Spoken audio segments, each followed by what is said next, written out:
Students, hope you all are fine. आज का जो टॉपिक है वो है लिवर। सेकेंड ईयर की बुक में ये एक बहुत इंपॉर्टेंट टॉपिक है।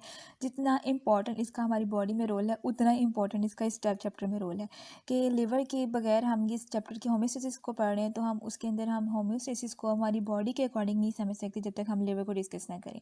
तो अपना टॉपिक स्टार्ट करते हैं। लिवर जो है वो हमारी बॉडी का लार्जेस्ट ऑर्गन है। ठीक है, अब आपके जहन में क्वेश्चन आएगा, लार्जेस्ट ऑर्गन जो है वो तो स्किन होना चाहिए, बिकॉज हमारी पूरी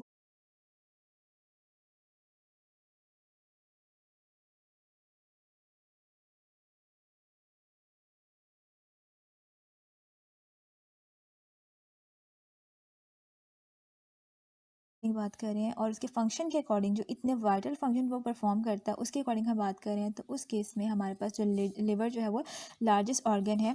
आपकी बुक में ये बात मेंशन नहीं है, जस्ट फॉर द इंफॉर्मेशन मैं बता रही हूँ कि 3 से 3.5 पाउंड्स या 1.36 टू 1.59 kg according to your weight. Because liver जब हम वेट गेन करते हैं हमारी बॉडी में जो फैट स्टोर होता है, जो कार्बोहाइड्रेट्स वगैरह स्टोर होते हैं वो हमारी लिवर में होते हैं। तो अगर आपका वेट ज़्यादा होगा तो आपके लिवर का वेट भी ज़्यादा होगा, उसको हम फैटी लिवर कहते हैं। ठीक है, तो ये लार्जेस्ट ऑर्गन है in case of in regard to its weight. और उसके अलावा इसमें सबसे ज़्यादा इंपॉर्टेंट क्या है, क्योंकि हम होम्योस्टेसिस के अकॉर्डिंग हम पढ़ रहे हैं तो हम लोग इसको एज एन एक्सक्रीटरी ऑर्गन के तौर पे पढ़ रहे हैं। तो यहाँ पे लिवर एक एक्सक्रीटरी ऑर्गन भी है और ये हमारी बॉडी के अंदर बहुत सारे बेसिक और वाइटल फंक्शन परफॉर्म करता है। अब लिवर के जो बेसिक फंक्शन है उसमें सबसे पहले क्या है कि जो ब्लड होता है ना, वो ब्लड स्ट्रीम जो होती है स्टमक से इंटेस्टाइन से पास होने के बाद जब वो लिवर में एंटर होती है तो इसका काम जो होता है वो ब्लड को प्रोसेस करना, उसमें से वेस्ट रिमूव करना, उसमें से न्यूट्रिएंट्स को जो है वो यूज़ करना। मतलब इसकी जो फंक्शन है उसमें सबसे पहले है ब्रेक डाउन। किस चीज़ की ब्रेक डाउन है?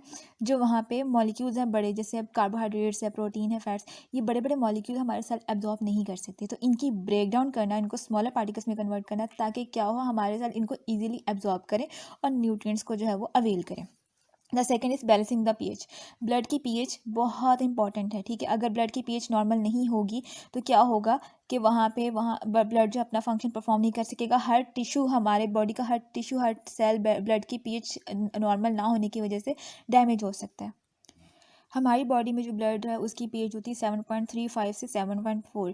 ठीक है, अगर ये पीएच जो होगी वो इस रेंज में नहीं होगी तो ऑब्वियसली हमारा ब्लड जो होगा उसमें या तो वो एसिडिक होगा या वो अल्कलाइन स्टेट में चला जाएगा, जिसकी वजह से क्या होगा कि जो है वो हमारी बॉडी है उससे जो है वो उसे डेंजरसली इफेक्ट करेगा। उसके बाद है प्रोड्यूस न्यूट्रिएंट्स। ठीक है, अभी क्या करता है लिवर कि ये जितनी भी मेटाबॉलिज्म है उसमें बहुत इंपॉर्टेंट रोल प्ले कर रहा है। ठीक है, ये क्या कर रहा है, प्रोटीन की ब्रेक डाउन कर रहा है और प्रोटीन की जो है वो मेटाबॉलिज्म में इन्वॉल्व है और लिपिड्स की जो है इमल्सिफिकेशन में इन्वॉल्व है। तो दैट्स वाई ये क्या कर रहा है, न्यूट्रिएंट्स को प्रोड्यूस कर रहा है। Metabolise the drug. ठीक है, ये ड्रग की मेटाबॉलिज्म जितनी ड्रग, अब यहाँ पर ड्रग का मतलब ये नहीं है कि आई मीन टू से कि ड्रग्स या कोई इस तरह से हीरोइन या कोकेन, आई मीन टू से हेयर कि जो हम मेडिसिन खाते हैं उनको भी हम जो है मेडिकल लैंग्वेज में ड्रग कहते हैं। तो जितनी भी ड्रग्स, जितनी भी मेडिसिन, कितनी पेन किलर्स आप खाते हो डेली, उनकी जो मेटाबॉलिज्म होती है वो स्टमक में नहीं होती, वो लिवर में होती है। उसको यूज़ करना, उसमें से जो है वो पेन किलर को, उस केमिकल को सेपरेट करना और बाकी जो रेस्ट ऑफ द प्रोडक्ट उसको सेपरेट करना, उसको यूज़ करना और उसको अपनी टारगेट एरिया तक पहुंचाने की सारा लिवर का काम होता है। Form and separate the waste product. ठीक है, ये वेस्ट प्रोडक्ट बनाता भी है और उनको सेपरेट भी करता है। अच्छा, it also support the excretory role of kidney. अब ये क्या कर रहा है, वेस्ट प्रोडक्ट बना रहा है और उनको सेपरेट करके किडनीज की तरफ भेज रहा है, तो ऑब्वियसली ये किडनी को एक तरह से हेल्प कर रहा है एक्सक्रीशन में। ठीक है, तो ये एक्सक्रीटरी प्रोडक्ट जो है वो उसकी वजह से क्या है, ये एक्सक्रीटरी ऑर्गन भी बन गया और ये किडनी के साथ हेल्प कर रहा है हमारी बॉडी के अंदर होम्योस्टेसिस को मेंटेन करें। होम्योस्टेसिस क्या है कि हमारी बॉडी के अंदर एक इन्वायरमेंट ऐसा क्रिएट करना कि जो उसे नॉर्मल रख सके, बाहर आने वाली चेंजेस को जो है वो बर्दाश्त कर सके और हमारी बॉडी नॉर्मल स्टेट में, उसके अंदर जो है वो वेस्ट भी एक्यूमुलेट ना हो, न्यूट्रिएंट्स भी अपनी अमाउंट जितनी हमें रिक्वायर्ड उतनी मिले, वेस्ट भी बॉडी से रिमूव होता रहे, हमारी बॉडी का टेम्परेचर भी जो है वो मेंटेन रहे। तो ये सारा कुछ होम्योस्टेसिस में आता है, तो लिवर उसमें इन्वॉल्व होता है। अच्छा, अभी किडनी में क्या होता है कि ये पॉइजनस केमिकल जो हमारी बॉडी के अंदर है, जैसे अब जो मैंने अभी भी बताया कि जो वेस्ट प्रोडक्ट है उसकी जनरेशन कहाँ पे होती है, लिवर में होती है। वो कैसे होती है कि जितने भी हमारी जो फूड होता है उसमें जो प्रोटीन पार्ट होता है, ऑब्वियसली हमें पता है प्रोटीन्स किससे मिलके बने होते हैं, अमाइनो एसिड से। और अमाइनो एसिड का जो बेसिक कंपोनेंट होता है वो होता है नाइट्रोजन, जो अमाइन उसका ग्रुप होता है। ठीक है, अब जो है वो नाइट्रोजन जब हमारी बॉडी ने जितनी प्रोटीन हमें रिक्वायर्ड थी उसको डाइजेस्ट कर लिया, उसको मेटाबोलाइज कर लिया, उससे एनर्जी ले ली, जो बाकी रेस्ट ऑफ द प्रोडक्ट होगा वो बॉडी के लिए क्या होगा, वो एक वेस्ट होगा, उसको रिमूव करना हमारी बॉडी का टारगेट होगा। ठीक है, तो किडनीज क्या करेंगी, उन अमाइन ग्रुप को, उस जो है वो अमोनिया को रिमूव करने की कोशिश करती हैं। तो हमारा लिवर क्या करता है कि उस जो है वो वेस्ट प्रोडक्ट को किडनी की तरफ ट्रांसफ़र करता है, और किस तरह करता है, वो यूरिया के फॉर्म में करता है। ह्यूमंस के अंदर जो वेस्ट प्रोडक्ट बनता है अमोनिया की अमाइनो एसिड के ब्रेकडाउन से, वो होता है यूरिया। ठीक है।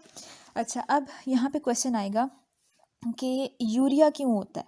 ठीक है, जैसे अब हमने पढ़ा, यहाँ पे लिखा हुआ है कि हमारी बुक में भी मेंशन है कि जो वेस्ट प्रोडक्ट्स होते हैं वो अमाइनो एसिड के ब्रेकडाउन से वो अमोनिया होते हैं, यूरिया एंड यूरिक एसिड होता है। अब ये डिपेंड करता है अकॉर्डिंग टू द ऑर्गेनिज्म। ठीक है, ऑर्गेनिज्म किस इन्वायरमेंट में, जैसे अगर फ़िश की बात की जाए, उनके अंदर वेस्ट प्रोडक्ट जो होता है वो होता है अमोनिया। क्यों? क्योंकि वो वाटर में रहती है। अमोनिया को बॉडी से सिक्रीट करने के लिए उसको बहुत ज़्यादा डाइल्यूट करना पड़ता है। Ammonia is very toxic for our body.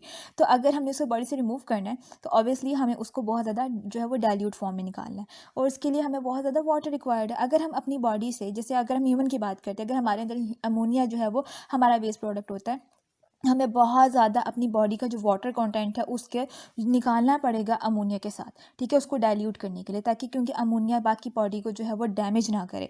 Kidneys को जब अमोनिया जाके टच करेगा तो ऑब्वियसली उसकी वॉल को डैमेज करेगा। जिस ब्लड के अंदर अमोनिया होगा वो उस ब्लड को, उसकी जो पीएच उसको ख़राब करेगा। तो हमारी बॉडी जो है उसने ये भी देखना है कि जो वेस्ट प्रोडक्ट है वो उसके बाकी चीज़ों है वो सेल उसके उनको ख़राब ना करे, और वो हमारी बॉडी के लिए जो है वो डेंजरस भी ना हो, उसका जो है हम उसको इजीली एक जगह से दूसरी जगह ट्रांसफ़र कर सकें, और उसको इजीली हम विद लेस मतलब यूजेस ऑफ वाटर, हम वाटर का जो यूज़ है वो बहुत कम से कम करें, ताकि जो वाटर है हमारी बॉडी को जितना रिक्वायर्ड है वो हमारी बॉडी के अंदर रिटेन करे, बजाय इसके कि हमारी बॉडी से जो है वो एक्सक्रीशन के थ्रू रिमूव हो जाए। ठीक है, तो इसलिए क्या होता है कि हमारी ह्यूमन बॉडी के अंदर हम यूरिया को as a waste product use करते हैं, उसको कन्वर्ट करते हैं अमोनिया से यूरिया के अंदर, और वो जो यूरिया की कन्वर्जन होती है वो सारी लिवर के अंदर होती है। अमोनिया जो यूरिया में कन्वर्ट होता है वो लिवर के अंदर होता है, लिवर के माइटोकॉन्ड्रियल सेल के अंदर। तो दैट्स वाई लिवर जो है वो एक्सक्रीशन में अगेन एक तरह से जो है वो इन्वॉल्व हो गया।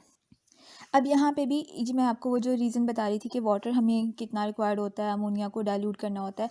तो अगर हमने 1 ग्राम ऑफ जो है वो नाइट्रोजन हमारी बॉडी से अमोनिया के फॉर्म में रिमूव करवानी है, यहाँ पे अमोनिया के फॉर्म में हमने नाइट्रोजन रिमूव करवानी है, तो हमें 500 ml वाटर रिक्वायर्ड है। ठीक है, लेकिन अगर हम उस अमोनिया को यूरिया में कन्वर्ट करके बॉडी से रिमूव करते हैं नाइट्रोजन, तो वो हमें 50 ml वाटर, अब 500 और 50 ml में जो है वो एक ख़ास डिफरेंस, इतना ह्यूज डिफरेंस है। तो ऑब्वियसली यहाँ पे हमें वाटर की अमाउंट जो है वो कम कर दी है। ठीक है, और उसके बाद अगर हम यूरिक एसिड की फॉर्म में करते हैं रिमूव उसको, तो वो 1 ml है। अब आप सोचोगे कि यहाँ पे तो 1 ml रिक्वायर्ड है, तो हमें चाहिए, हमारी बॉडी को चाहिए वो 1 ml करे बजाय 50 ml के। ठीक है, 500 से डायरेक्ट 1 ml पे अगर हम रिमूव करते हैं तो हमारी बॉडी में बहुत ज़्यादा वाटर होगा, हमें ज़्यादा पानी भी नहीं पीना पड़ेगा बार बार, और हमारी बॉडी के अंदर वाटर भी रहेगा, हम हाइड्रेटेड रहेंगे। तो उसकी वजह ये है कि ये जो प्रोसेस होता है ना, अमोनिया से यूरिया में आना और यूरिया से यूरिक एसिड में आना, ये बहुत एनर्जी टेकिंग प्रोसेस है। ठीक है, अमोनिया को कन्वर्ट करके यूरिया साइकिल में के थ्रू यूरिया बना देना, और यूरिया को फिर कन्वर्ट करके या यूरिक एसिड बना देना, या डायरेक्ट अमोनिया से यूरिक एसिड, ये सारे एनर्जी टेकिंग प्रोसेस है। ये जो प्रोसेस है ना अमोनिया से यूरिया में आने का, as compare to uric acid, ये थोड़ा कम एनर्जी टेकिंग है। दैट्स वाई हमारी बॉडी ने ये नहीं करना कि जितना फूड खाया उसमें से आधी से ज़्यादा एनर्जी वेस्ट बनाने में लगा दें, और बाकी थोड़ी सी एनर्जी जो है वो बाकी फंक्शनिंग के लिए, तो उसका कोई फ़ायदा नहीं होगा। फिर हमें थोड़ी देर बाद फिर भूख लगेगी, और हमारी बॉडी में अगेन इतना सारा वेस्ट बनेगा, उसको रिमूव करने के लिए फिर इतनी सारी एनर्जी लगेगी, तो उसका कोई फ़ायदा नहीं है। दैट्स वाई बॉडी ने क्या किया, एक दरमियान का रास्ता निकाला कि उन्होंने यूरिया वाला जो है वो सर्कल अडॉप्ट कर लिया। ये अमोनिया को अगर हम यूरिया के फॉर्म में जो है वो निकालेंगे, तो क्या होगा, उससे हमारी बॉडी से वेस्ट भी निकल जाएगा, ज़्यादा पानी भी नहीं लगेगा, और बहुत ज़्यादा एनर्जी भी नहीं लगेगी। As compare to 500 ml, 50 ml जो है वो कुछ नहीं है। तो दैट्स वाई जो है वो हमने बॉडी से अपनी जो है वो अमोनिया के बजाय अब यूरिया के फॉर्म में एक्सक्रीट करना शुरू कर दिया। अब यहाँ पर मैंने वही बात लिखी हुई है कि अगर हम जो है वो यूरिक एसिड या यूरिया के फॉर्म में बॉडी से रिमूव करते हैं वेस्ट, तो उसमें क्या होगा, एनर्जी टेकिंग, बहुत ज़्यादा एनर्जी टेकिंग प्रोसेस है, और जितना फूड हमने खाया वो उससे ज़्यादा तो एनर्जी उसको कन्वर्जन में लग जाएगी। ठीक है, दैट्स वाई हम उसको कन्वर्ट करते हैं उस फॉर्म में जहाँ ज़्यादा एनर्जी ना लगे। अगर यूरिक एसिड के फॉर्म में लाएंगे बहुत एनर्जी कंज्यूम होगी, और वैसे भी ये वो जो बर्ड्स वगैरह हैं, यूरिक एसिड उसके लिए ज़्यादा बेहतर है, बिकॉज बर्ड्स जो हैं वो पानी कम पीते हैं, उनकी बॉडी में पानी ज़्यादा स्टोर नहीं होता। दैट्स वाई क्या वो यूरिक एसिड के फॉर्म में निकाल लेंगे तो उनको ईजी है। लेकिन हमारी बॉडी में पानी स्टोर भी होता है, हम पानी पी भी सकते हैं, हम लैंड पर रहते हैं, हमें पानी अवेलेबल भी है। ठीक है, तो हम अपनी बॉडी के अकॉर्डिंग जो है वो यूरिया के थ्रू जो है वो वेस्ट रिमूवल करते हैं। अब यहाँ पे ये चीज़ हमारी बुक में मेंशन नहीं है, बट फॉर द इन्फॉर्मेशन मैंने यहाँ पे ऐड कर दिया है कि एक अडल्ट डेली बेसिस पे 25 ग्राम ऑफ यूरिया जो है वो एक्सक्रीट करता है। नॉर्मल जो होता है 25 ग्राम ऑफ यूरिया एक्सक्रीट किया जाता है। उसके बाद है आगे यूरिया साइकिल। इसको समझने के लिए हमें यूरिया साइकिल की जो बेसिक जो है वो प्रॉपर्टीज़ हैं हमें पता होनी चाहिए। यूरिया साइकिल, ठीक है। यूरिया साइकिल क्या है कि conversion of ammonia into urea, ठीक है। और ये क्या है, यहाँ कहाँ पे होती है, ये माइटोकॉन्ड्रिया में, लिवर सेल के जो माइटोकॉन्ड्रियाज हैं उसके अंदर ये साइकिल जो है वो अगर होती, वहाँ पे जो है वो टेक प्लेस करती है। उसके लिए अच्छा, अब इसके लिए रिक्वायरमेंट्स क्या है यूरिया साइकिल की? 2 अमोनिया मॉलिक्यूल, यानी इस साइकिल के थ्रू हम 2 अमोनिया के मॉलिक्यूल जो है वो बॉडी से रिमूव कर सकते हैं।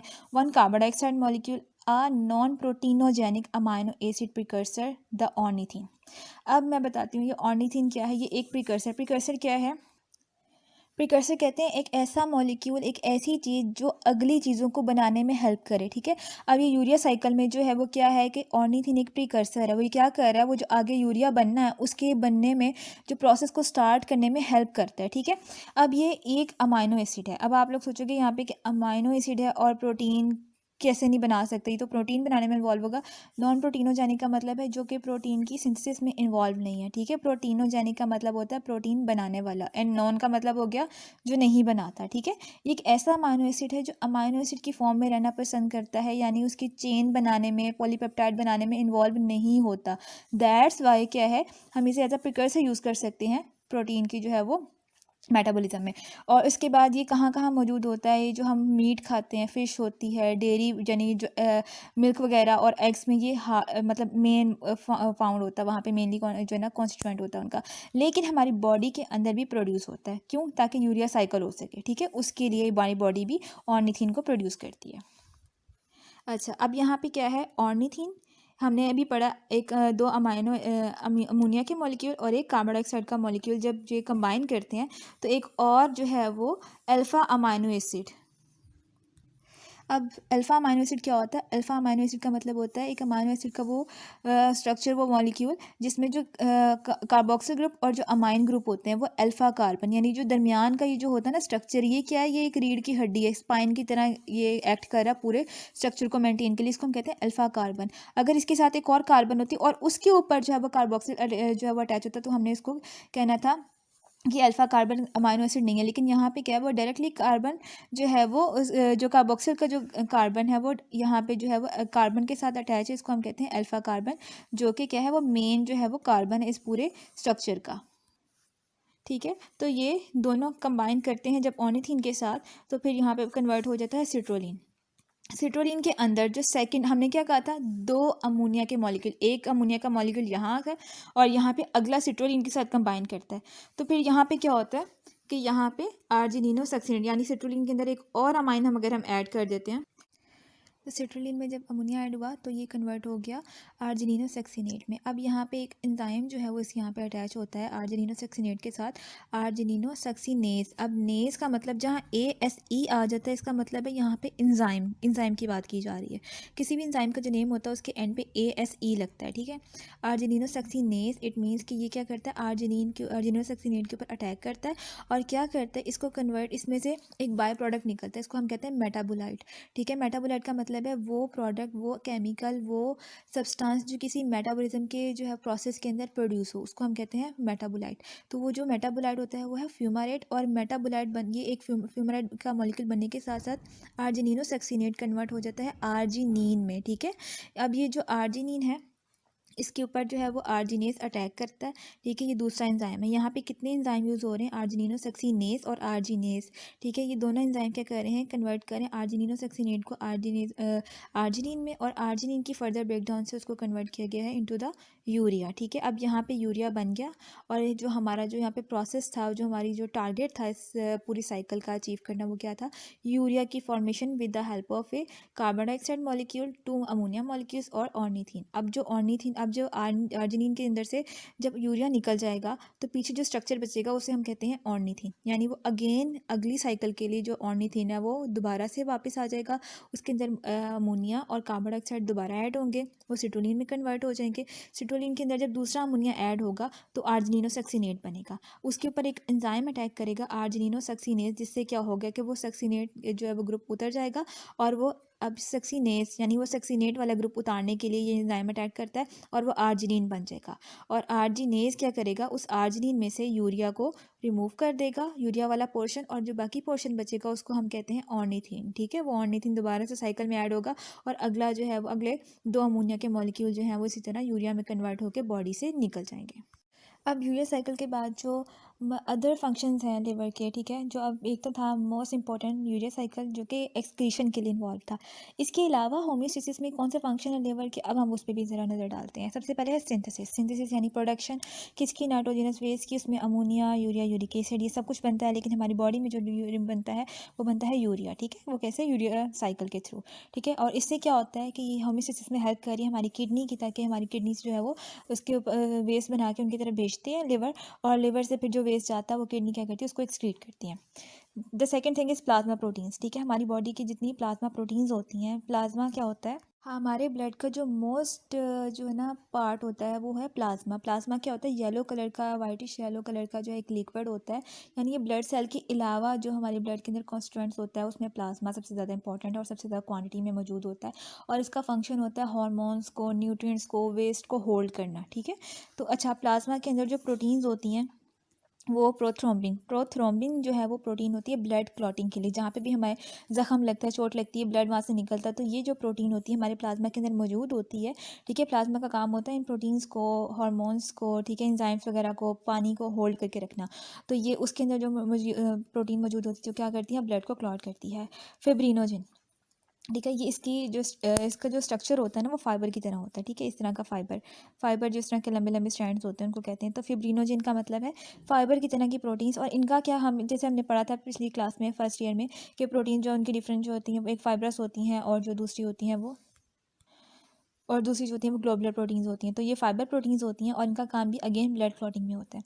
एल्ब्यूमिन, एल्ब्यूमिन क्या क्या का काम होता है, हमारी बॉडी का ऑस्मोटिक बैलेंस। ठीक है, जो ब्लड का जो ऑस्मोटिक बैलेंस है ना, ऑस्मोटिक बैलेंस ये होता है कि ऑस्मोसिस में तुम्हें पता है ना कि वाटर की मूवमेंट, और ऑस्मोटिक बैलेंस यानी ब्लड के अंदर वाटर और इलेक्ट्रोलाइट्स और जितने सॉल्ट्स वगैरह उन सब की अमाउंट, एक ख़ास अमाउंट जो होती है हमारी बॉडी जो है ना वो बैलेंस करती है। उस अमाउंट को मेंटेन करना, इसको हम कहते हैं ऑस्मोटिक बैलेंस। ठीक है, एल्ब्यूमिन का काम होता है ऑस्मोटिक बैलेंस को ब्लड की मेंटेन करना। उसके बाद है बाइल। बाइल क्या होता है कि जो है वो एक सॉल्ट जो है वो लिवर सेक्रीट करता है, जिस जो क्या करते हैं, वो फैट की इमल्सिफिकेशन। इमल्सिफिकेशन का मतलब होता है जो फैट्स होते हैं ना, अब ये जो फैट्स होते हैं ये बहुत बड़े बड़े पार्टिकल्स होते हैं, बहुत बड़े बड़े जो है वो एलिमेंट्स होते हैं। अब हमारे जो सेल का साइज़ है उसके अकॉर्डिंग फैट जो है वो हमारे सेल के अंदर ट्रांसफ़र नहीं हो सकता। जितना हमारे सेल मेम्ब्रेन के अंदर जो सेल पोर होते हैं उसमें से फैट जो है उसका एक मॉलिक्यूल या उसका एक एटम गुजर नहीं सकता। दैट्स वाई उनकी ब्रेक डाउन करवाना इंटू स्मॉलर पार्टिकल्स। ठीक है, ताकि वो ईजिली हमारी सेल मेम्ब्रेन को क्रॉस करें और हमारे सेल के अंदर यूटिलाइज हो सकें। इसको हम कहते हैं इमल्सिफिकेशन। ठीक है, कि उसके बड़े पार्टिकल को छोटे साइज में कन्वर्ट करना, इसको हम कहते हैं इमल्सिफिकेशन। और ये क्या करते हैं, बाइल, बाइल जो है वो जूस होता है एक लिक्विड। बाइल जो है वो क्या है, एक्चुअली वो लिवर जो है वो एक जूस प्रोड्यूस करता है जिसमें बहुत सारे सॉल्ट्स होते हैं जो क्या करते हैं, फैट्स की इमल्सिफिकेशन। इमल्सीफाई का मतलब होता है एक बड़े एलिमेंट को, एक बड़ी चीज़ को छोटे में कन्वर्ट करना। ठीक है, यानी उसकी ब्रेक डाउन करवा के इसको छोटे साइज़ में लेके आना। अब जो फैट का साइज़ होता है ना वो हमारे सेल मेम्ब्रेन के जो है वो पोर के, जो उसके सेल मेम्ब्रेन के अंदर जो है वो छोटे छोटे पोर्स होते हैं, उसके अकॉर्डिंग हमारी जो फैट जो होती है जिसको हम इंटेक करते हैं, जो हम फैटी फूड खाते हैं उसमें जो फैट कंटेंट होता है उसका साइज़ बड़ा होता है as compare to our cell membrane pore. तो उसको पास करने में, सेल मेम्ब्रेन के अंदर एंटर होने में जो है वो मसला होगा। ऑब्वियसली हमारा सेल उसको फ़ैट को एब्जॉर्ब नहीं करेगा, तो जब वो फ़ैट को एब्जॉर्ब नहीं करेगा, जो फ़ैट के अंदर रिक्वायरमेंट है वो पूरी नहीं होगी। तो फैट्स को, जो बड़े मॉलिक्यूल हैं उनको छोटे में कन्वर्ट करने को हम प्रोसेस को कहते हैं इमल्सिफिकेशन। और ये कौन करता है, ये बाइल, एक जूस होता है जिसके अंदर बहुत सारे बाइल सॉल्ट्स होते हैं डिफरेंट तरह के, वो फैट को इमल्सिफाई करते हैं, छोटे सिंपलर पार्टिकल में कन्वर्ट करते हैं और हमारे सेल उसको ईजिली एब्जॉर्ब करते हैं। और ये कहाँ पे होती है, स्मॉल इंटेस्टाइन के अंदर होती है। यानी जब फूड डाइजेस्ट हो रहा होता है स्मॉल इंटेस्टाइन के अंदर फैट की डाइजेशन होती है। कहाँ से होती है, वो लिवर जो है वो बाइल जूस भेजता है और उस जूस के अंदर जो है वो सॉल्ट्स होते हैं और वो फैट को इमल्सिफाई करते हैं और उसके बाद वो जो है वो एब्जॉर्ब हो जाता है लिम्फेटिक सिस्टम के अंदर। उसके बाद है लिपिड, कोलेस्ट्रॉल एंड लिपोप्रोटीन। अब ये लिपिड की जो है वो स्टोरेज भी करता है और क्या कर रहा है, उसको डाइजेस्ट करने में भी हेल्प कर रहा है, यानी जो फैट है वो उसकी डाइजेशन में भी हेल्प कर रहा है। कोलेस्ट्रॉल का लेवल भी मेंटेन करता है हमारा लिवर। और लिपोप्रोटीन, लिपोप्रोटीन का मतलब है लिपिड्स और प्रोटीन का कम्बिनेशन। हमारी सेल मेम्ब्रेन अगर आपको याद हो फ्लूइड मोज़ेक मॉडल में, तो उसमें लिपिड्स और प्रोटीन जो है वो मेजर कॉन्स्टिट्यूएंट्स हैं। उसके बाद कार्बोहाइड्रेट और बाकी जो चीज़ें हैं वो स्मॉल अमाउंट में मौजूद होती हैं, लेकिन सबसे ज़्यादा कंटेंट जो होता है वो प्रोटीन और उसके बाद लिपिड्स का होता है। तो हमारी सेल मेम्ब्रेन के लिए भी क्या है, लिपिड्स और प्रोटीन का जो है वो होना बहुत ज़रूरी है, जो कि क्या करता है, लिवर प्रोड्यूस करता है। ठीक है, रेगुलेट ब्लड केमिस्ट्री, यानी ब्लड के अंदर कोलेस्ट्रॉल का लेवल अगर ज़्यादा होगा तो क्या होगा, हमारी आर्टरीज जो है वो आहिस्ता आहिस्ता उनका साइज़ जो है वो कम होता जाएगा और हमारे हार्ट अटैक और जो है वो स्ट्रोक के चांसेस बढ़ते जाएंगे। और ये क्या करेगा, कोलेस्ट्रॉल का लेवल मेंटेन करेगा। स्टोर एनर्जी, यानी अब जो लिपिड जो हमारी बॉडी में जितने भी कार्बोहाइड्रेट्स और लिपिड्स हमारी बॉडी में एक्स्ट्रा होते हैं हमारे फूड के अंदर, बहुत ज़्यादा अगर हमने बहुत ज़्यादा फैटी फूड खा लिया है या हमने बहुत ज़्यादा स्टार्च वाला फूड खा लिया है, तो जितनी हमारी बॉडी को रिक्वायर्ड होगी उसमें कार्बोहाइड्रेट्स और लिपिड्स की अमाउंट, उतनी वो एब्जॉर्ब डाइजेस्ट करके एब्जॉर्ब कर लेगा, और बाकी जितना भी जो होगा फैट और कार्बोहाइड्रेट वो हमारी बॉडी में स्टोर हो जाएंगे। ठीक है, प्रोटीन स्टोर नहीं होती, लेकिन कार्बोहाइड्रेट और जो है वो फैट हमारी बॉडी के अंदर स्टोर हो जाता है। कार्बोहाइड्रेट जो होते हैं वो ग्लाइकोजन की फॉर्म में, और लिपिड जो है वो फैट की फॉर्म में एक लेयर हमारी स्किन के नीचे और लिवर के अंदर स्टोर होती है। ठीक है, तो ये लिपिड की और जो है वो कार्बोहाइड्रेट की स्टोरेज भी करता है, जो कि बाद में क्या करेगा, ये जो स्टोरेज, अगर हम सपोज हम 2 दिन खाना नहीं खाते, एक दिन हमने बहुत ज़्यादा खाना खा लिया, फैटी फूड था, सब कुछ था, हमारे जितना भी एक्स्ट्रा फैट था, वो जितनी भी एक्स्ट्रा एनर्जी थी, कार्बोहाइड्रेट्स थे, वो उसने लिवर ने अपने अंदर स्टोर कर लिए। और 2 दिन अगर सपोज हम खाना नहीं खाते, तो वो उसी फैट को जो है उसको डाइजेस्ट करेगा, दोबारा से उसको मेटाबोलाइज करेगा, और हम उसी से एनर्जी की इनटेक लेते रहेंगे। Next thing is iron. Iron की भी स्टोरेज करता है। कैसे कि आयरन का जो हमारी बॉडी में रोल है वो क्या है, सबसे पहला इंपॉर्टेंट रोल है वो हीमोग्लोबिन का पार्ट है। Central atom of the haemoglobin is the iron. उसकी चेन में सबसे ज़्यादा सपोर्टिंग जो दरमियान का एक सेंट्रल एटम होता है वो आयरन होता है। अगर वो ना हो तो वो क्या होगा, जो हीमोग्लोबिन का स्ट्रक्चर है वो मेंटेन नहीं होगा, और हमारा जो ब्लड होगा वो क्या करेगा, ऑक्सीजन को कैरी नहीं करेगा।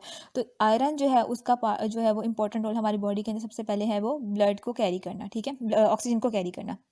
उसके बाद ठीक है, हमारी बॉडी के अंदर जो है वो ग्रोथ और डेवलपमेंट के अंदर भी जो है वो आयरन जो है वो इंपॉर्टेंट रोल प्ले करता है। तो आयरन की स्टोरेज भी बहुत ज़रूरी, इस फैक्ट से भी बहुत ज़्यादा ज़रूरी है। इसके अलावा आयरन जो है वो हमारी जो मसल्स में एक प्रोटीन होती है मायोग्लोबिन। अब जिस तरह हमारे ब्लड में है हीमोग्लोबिन, ठीक है, उसी तरह एक प्रोटीन हमारे मसल्स में होती है, उसको हम कहते हैं मायोग्लोबिन। उसका क्या काम कर है, उसका काम है ऑक्सीजन को स्टोर करना। अब जिस तरह कैरी करना, ठीक है, जिस तरह ब्लड के अंदर जो है वो ऑक्सीजन कैरी करने के लिए हीमोग्लोबिन होती है, उसी तरह मसल्स के अंदर भी ऑक्सीजन को एब्जॉर्ब करने के लिए, कैरी करने के लिए एक प्रोटीन होती है, इसको हम कहते हैं मायोग्लोबिन। मायो मीन्स मसल्स, ठीक है, और ग्लोबिन का मतलब है प्रोटीन जो मसल्स के अंदर मौजूद है। इसका काम होता है कि ऑक्सीजन, जब हम जो हमारे मसल कॉन्ट्रैक्ट रिलैक्स करते हैं तो वहाँ पे ऑक्सीजन रिक्वायरमेंट होती है। ठीक है, तो अगर वहाँ पे ऑक्सीजन नहीं होगी, उसको कैरी करने वाली कोई प्रोटीन नहीं होगी, तो मसल कैसे ऑक्सीजन को बाइंड करेंगे, कैसे उसको यूज़ करेंगे, और जो है वो एरोबिक रेस्पिरेशन कैसे होगी। इसलिए जो है वहाँ पे एक प्रोटीन रिक्वायर्ड होती है, उसको हम कहते हैं मायोग्लोबिन। इसका काम होता है ऑक्सीजन को कैरी करना, तो ऑब्वियसली वो भी आयरन से मिलकर बनी होती है, तो वहाँ पे भी इसका एक इंपॉर्टेंट रोल है। अच्छा, आल्सो फॉर हार्मोन प्रोडक्शन, यानी हमारी बॉडी के कुछ हार्मोन प्रोडक्शन में भी आयरन जो है वो एक क्योंकि कॉन्स्टिट्यूएंट होता है, तो दैट्स वाई वहाँ पे भी इसकी रिक्वायरमेंट जो है वो ज़रूरी है। उसके बाद है ग्लाइकोजन। ग्लाइकोजन क्या है, कार्बोहाइड्रेट जो हमारी बॉडी के अंदर स्टोर होते हैं वो होते हैं ग्लाइकोजन की फॉर्म में। प्लांट्स के अंदर कार्बोहाइड्रेट स्टोर होते हैं किसकी फॉर्म में, ग्लूकोज की फॉर्म में, और हमारी बॉडी के अंदर जो है वो ग्लूकोज या स्टार्च की फॉर्म में होता है, और हमारी बॉडी के अंदर जो होते हैं वो ग्लाइकोजन की फॉर्म में होते हैं। ठीक है, और ये क्या करते हैं, जब हमारी बॉडी में हमने खाना नहीं खाया, हमारी बॉडी में इनटेक नहीं हो रहा कार्बोहाइड्रेट का, फैट का, प्रोटीन का, तो ये वाला जो ग्लाइकोजन है इसको कन्वर्ट किया जाएगा अगेन इंटू ग्लूकोज, और हमारी बॉडी जो है इसको यूज़ करके एनर्जी जो है वो दोबारा से गेन कर लेगी। उसके बाद है कन्वर्जन। अब ये कुछ कन्वर्जन्स होती हैं, यानी कुछ चीज़ों को कन्वर्ट करता है, इस फॉर्म में लाता है लिवर के वो यूज़ की जा सके। पहले वो यूज़ में नहीं आ रही थी या उनको यूज़ करना मुश्किल था और हर सेल उनको एब्जॉर्ब नहीं कर रहा था, लेकिन लिवर ने क्या किया, उनको कन्वर्ट किया इनटू सिंपलर फॉर्म, और उनको ऐसी फॉर्म में कन्वर्ट किया जिसको वो यूज़ किया जा सकता है। Excess glucose in the blood to glycogen. अब क्या है, ग्लाइकोजन क्या है, वो एनर्जी रिजर्वायर है। ठीक है, हमारी बॉडी के अंदर जब हमारे पास फूड नहीं है, हम इंटेक नहीं कर रहे, हमारी बॉडी में एटीपी की रिक्वायरमेंट है लेकिन वो नहीं बन पा रही है, क्यों, क्योंकि हम लोग फूड इंटेक नहीं कर रहे, तो वो क्या होगा, वो जो ग्लाइकोजन स्टोर होगा उसको यूज़ किया जाएगा अगेन ग्लूकोज की फॉर्म में बना के। ठीक है, अब एक्सेस ग्लूकोज, अगर हम खाना खा रहे हैं, हमारे खाने में बहुत ज़्यादा शुगर है, बहुत ज़्यादा जो है फैट है, तो वो क्या होगा, उस शुगर फैट को कन्वर्ट किया जाएगा इंटू जो शुगर होगी इसको कन्वर्ट किया जाएगा इनटू ग्लाइकोजन और उसको स्टोर कर लिया जाएगा और वो बाद में एनर्जी के तौर पे यूज़ की जाएगी। लैक्टिक एसिड टू ग्लाइकोजन, ठीक है। हमारी बॉडी में जो एनारोबिक रेस्पिरेशन होती है उसमें बनते हैं लैक्टिक एसिड, ठीक है। जब एनारोबिक का मतलब है जो ऑक्सीजन के बगैर, जब मसल जो है उनके पास ऑक्सीजन इनफ नहीं है, हम भाग रहे हैं और हम सांस नहीं ले रहे सही तरह, तो हमारी बॉडी में जो मसल्स हैं उनके पास ऑक्सीजन की अमाउंट कम होती जा रही है, तो वहाँ पर जो रेस्पिरेशन होगी एनर्जी जनरेट करने के लिए वो एनारोबिक होगी, तो उसके रिजल्ट में बनता है लैक्टिक एसिड। अब लैक्टिक एसिड जो है वो अगर हमारे मसल्स में एक्यूमुलेट हो जाए तो हमारे मसल को जो है वो पेनफुल, स्टिफ बना देता है, वो अकड़ जाते हैं, उनमें खलियाँ पड़ जाती हैं। तो लैक्टिक एसिड जो होता है उसको रिमूव करके मसल से वो ग्लाइकोजन में कन्वर्ट कर देता है, जिससे क्या होगा बाद में हम एनर्जी यूज़ कर लेंगे। स्टोर्ड ग्लाइकोजन टू ग्लूकोज, अभी और ये काम जो ग्लाइकोजन को दोबारा ग्लूकोज में कन्वर्ट करना, ताकि हम उससे जो स्टोर ग्लाइकोजन है उसको यूज़ कर सके, यूटिलाइज कर सके, ये भी लिवर करता है।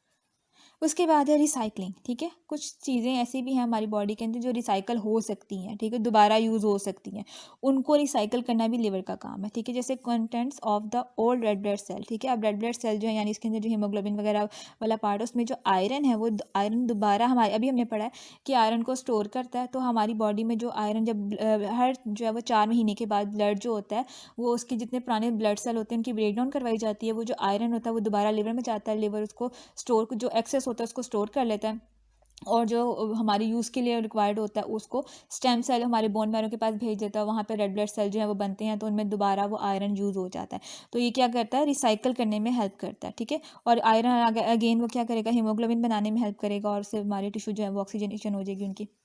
डिटॉक्सिफिकेशन, डिटॉक्सीफाई का मतलब होता है किसी टॉक्सिक चीज़ को, किसी पॉइजनस चीज़ को, किसी हार्मफुल चीज़ को रिमूव करना, ठीक है। तो यहाँ पे क्या कर रहा है, ये हमारे फूड के अंदर जो फूड एडिटिव्स होते हैं, फूड एडिटिव का मतलब है फूड में ऐड की जाने वाली चीज़। जैसे हम कोई खाना बनाते हैं हम उसमें फूड कलर ऐड करते हैं, हम उसमें कोई जो है जैसे कोई हम बाज़ार जाते हैं वहाँ पे जो होता है फ्रोज़न मीट वगैरह होता है, इनमें वो अक्सर जो है वो ऐसी चीज़ें ऐड करते हैं कि उनकी शेल्फ़ लाइफ यानी जो उनको ज़्यादा देर तक वो चलें और एक्सपायरी डेट इनकी जो है वो काफ़ी दूर चली जाए, उसके लिए वो कुछ केमिकल्स ऐड करते हैं।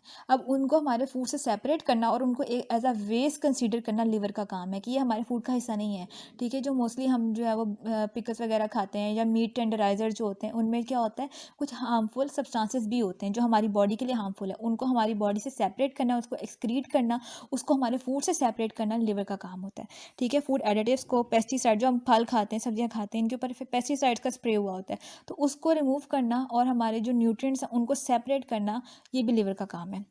और इसके अलावा मैं पहले भी बता चुकी हूँ ड्रग्स यहाँ पे यानी मेडिसिन वगैरह जो हम खा रहे हैं उनमें से भी क्या होगा, जो मेडिसिन है उसके अंदर जो वो पार्ट जो हमें रिक्वायर्ड है उसको सेपरेट करना और बाकी जो है वो जो वेस्ट है और जो टॉक्सिक मटेरियल उसको सेपरेट करना, उसको बॉडी से रिमूव करना, उसमें भी लिवर जो है वो इंपॉर्टेंट रोल प्ले करते हैं और इससे क्या होता है, ये किडनीज के साथ मिल के हमारी बॉडी से वेस्ट की रिमूवल कर रहे हैं।